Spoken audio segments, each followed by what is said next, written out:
Hello everyone. Today we are taking a deep dive into this fortune story. Gen Z is rebelling against the economy with disillusionomics, tackling near six-figure debt by turning life into a giant. List of income streams. We are going to break down exactly what happened here and what the real risks are that every investor should know about. But before that, you are watching Let's Decode the News, where we take the biggest business and finance stories and decode them so anyone can understand. If you are not subscribed yet, hit that button right now.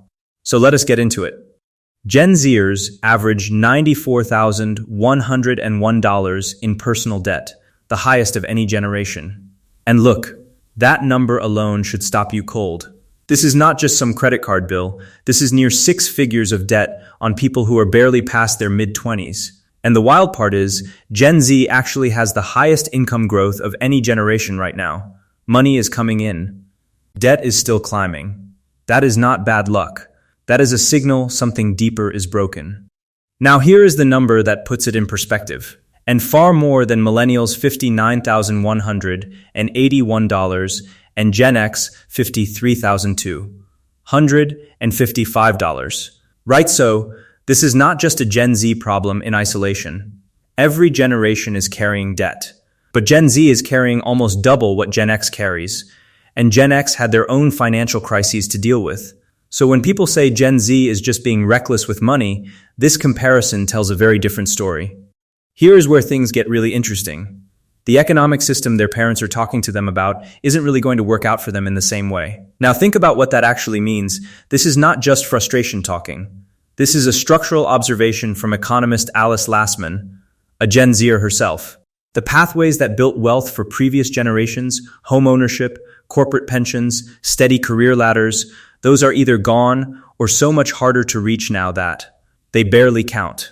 And a generation that grew up online can see that clearly in real time, every single day. But here is the line that really stopped me.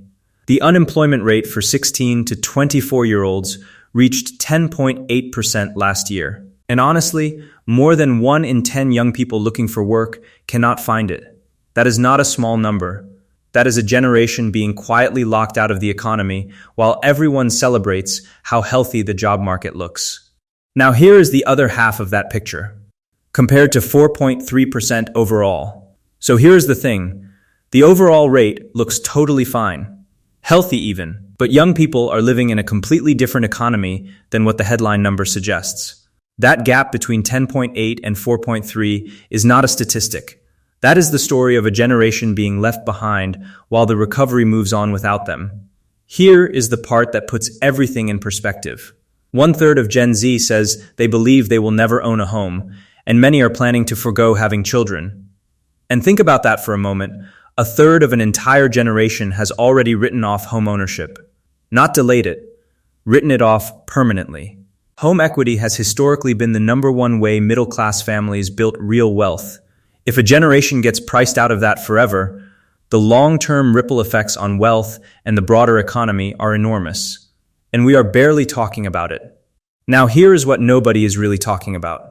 When every conventional path narrows, people start to look for alternatives. Okay, so that line from analyst Kyla Scanlon in the Wall Street Journal actually explains almost everything Gen Z is doing right now. House hacking, content creation, crypto, prediction markets, buy now, pay later. These are not random lifestyle quirks. They are completely rational responses to a system that stopped rewarding people for playing it straight. When the traditional game stops feeling winnable, people build a new one. And then there is this.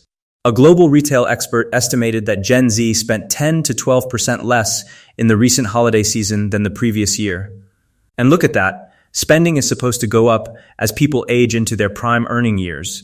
That is just how it has always worked historically. But Gen Z is flipping that script. And the reason is not that they are broke, it is that they are intensely value conscious.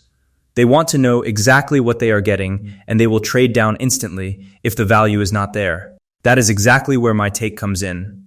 But real quick, before I give you my take, this video is for educational purposes only, not financial advice. Always do your own research before making any investment decisions. So, here is what I think the mainstream conversation keeps getting wrong about this. Disillusionomics is not a phase. It is not a vibe. It is a generation permanently rewiring their relationship with money because the old relationship was broken before they even got their first paycheck. And that has real consequences for every business, every market, every asset class that depends on young consumers behaving the way they used to. The companies that figure out how to genuinely deliver value, not aspirational branding, not luxury illusions, but actual real tangible value, those are the ones worth watching over the next decade. The ones still selling the dream without delivering the substance are going to feel this generation turn away faster than they expect. What concerns me, though, is the economic nihilism angle. When a generation starts treating finances like a game, high-risk bets, fast yield moves, speculation over savings, because long-term planning feels pointless, that creates real fragility, not just for them personally, but for the broader system. Short-term thinking at scale has consequences that take years to show up. And here is the thing, Gen Z is still young. Their habits are still forming. The real question is whether the economy adjusts to meet them or keeps asking them to play a game that feels completely rigged. Because right now, a lot of them have already decided. If you are an investor watching this, pay attention to where Gen Z is actually putting their money, not where brands wish they would. That is where the real signals are. If this breakdown was useful, give this video a like and hit subscribe so you never miss when we decode the next big story. And I want to hear from you. Do you think disillusionomics is a temporary reaction or a permanent shift in how an entire generation handles money? Drop your answer in the comments right now.